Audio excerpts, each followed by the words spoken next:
I'm Caleb Head, and I am arguing the cons to lowering the drinking age in America to 18. So, one of the biggest reasons is just that we've tried it before. Back in the 70s, we did lower it to 18 to match the voting age that had just been lowered. We saw an immediate uptick in car crashes revolving around alcohol and younger people. So, anybody under 21 was just now, for the first time in their lives, able to buy alcohol. They all jumped in their cars, they all drove to the bars and the stores and bought it and did exactly what I think a lot of people thought they would.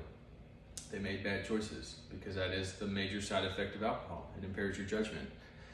And to give that kind of responsibility to a younger person is a huge risk. And there aren't too many people out there that are able to take on such a responsibility and not make a few mistakes. And when those mistakes are made on the road, there are much larger consequences.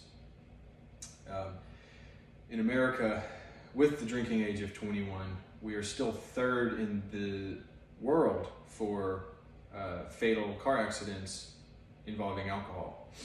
That means we're losing 29 people a day.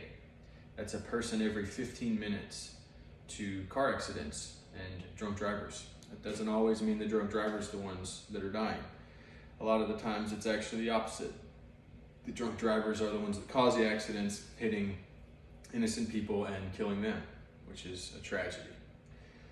American culture is definitely a heavy hand in this terrible drinking culture that we have, in that binge drinking, excessive drinking, underage drinking is a popular thing.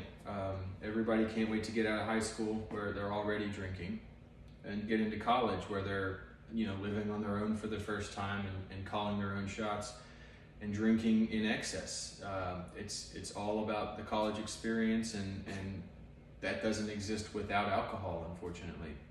Same can be said for the military. A lot of people like to argue if you're old enough to go to war, you should be old enough to drink a beer. But the alcohol culture in the military, speaking from firsthand experience, is insane.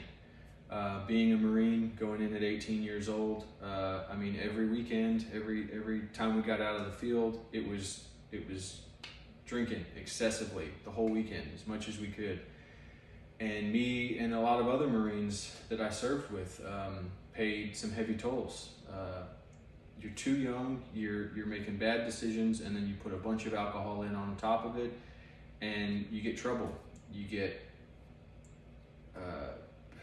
fights, you make bad choices, and you get in trouble for it. And I was fortunate enough to not completely ruin my 4 years in the Marines with my alcohol-related incidents, but I saw many Marines get in far worse trouble just because we wanted to drink, just because they went out and made bad choices when they were impaired.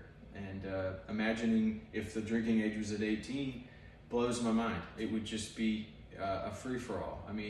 21-year-olds don't see it so bad to buy alcohol for somebody that's 20 or 19. So imagine if they were 18 and they're like, well, you're only 17, you're only a few months away from being 18, I'll buy it for you. Then it's the trickle-down effect, and you got 16 and 15-year-olds that are getting their hands on alcohol way easier than they would have normally if it was a 21-year-old limit. And that's scary, very scary to think about. American culture is all about cars. We have the least stringent driver's ed and driving skill requirements. Our driver's license tests are a joke compared to a lot of other countries. It's not mandatory in most public schools to learn how to drive. It's on your parents. You get a permit, you're supposed to drive so many hours, you go and take a written test, drive around the block, you've got a full-fledged license. You can go out and get a brand new Dodge Challenger, 550 horsepower. You got your cell phone in your hand, you got this race car in the other, and you're expected to make the right decisions. And if the drinking age was at 18, you've had maybe 2 years of driving experience, which a lot of kids don't even get their license right away. A lot of kids don't have it at 16. So 2 years or less experience behind the wheel with a major distraction like your phone that you drive down the road, everybody's on their phones.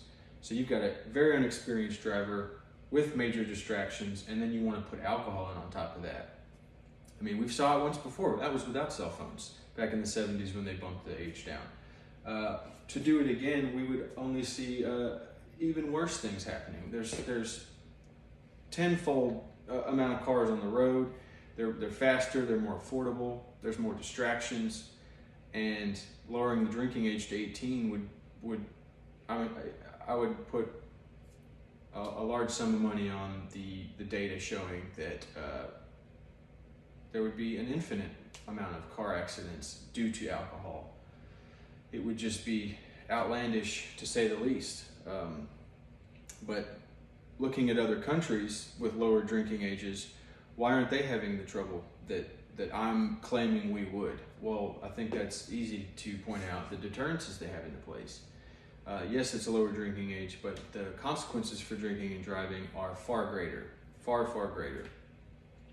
We have too much wiggle room in America's laws, and yeah, you get a DUI over here, but you can still keep your license. Whereas other countries, you get pulled over with any kind of alcohol in your system, your license is gone. It's just gone, and it takes a long time to get it back if you can get it back. And I think deterrences would play a heavy hand in America if we were able to get those. But no, lowering the drinking age to 18 is insane, and I would advocate against it fully.